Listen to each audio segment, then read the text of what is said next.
میرے دادا وزیر آباد میں رہائش پذیر تھے۔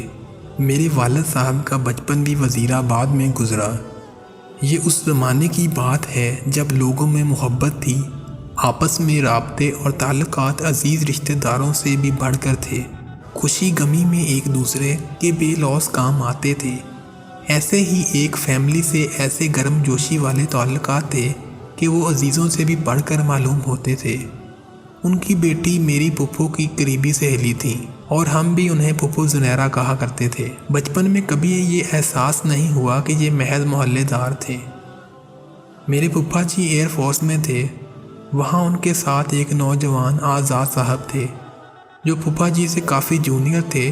یہ نوجوان کافی خوش مزاج اور ہنس مخ طبیعت کے تھے۔ ابھی بھی حیات ہیں، ان کی شادی نہیں ہوئی تھی۔ پھپھا جی نے انہیں کہا کہ تمہارا رشتہ کروا دوں؟ وہ فوراً بولے کہ ضرور۔ پھپھا جی کے ذہن میں پھپھو زنیرہ ہی تھی، لیکن ایک مسئلہ یہ ہوا کہ عمر پوچھنے پر معلوم ہوا کہ پھپھو زنیرہ آزاد صاحب سے عمر میں 6 سال بڑی تھیں۔ آزاد صاحب 28 سال اور پھپھو زنیرہ 34 سال کی تھیں۔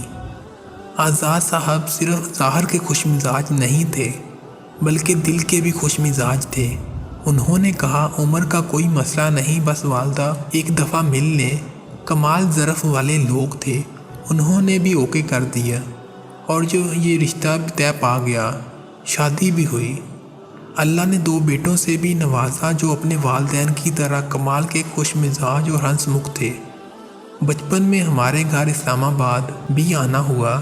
میں نے آج تک اتنا زندہ دل اور خوش باش جوڑا نہیں دیکھا، اور آگے بیٹے بھی ویسے ہی۔ پھر انہوں نے اپنے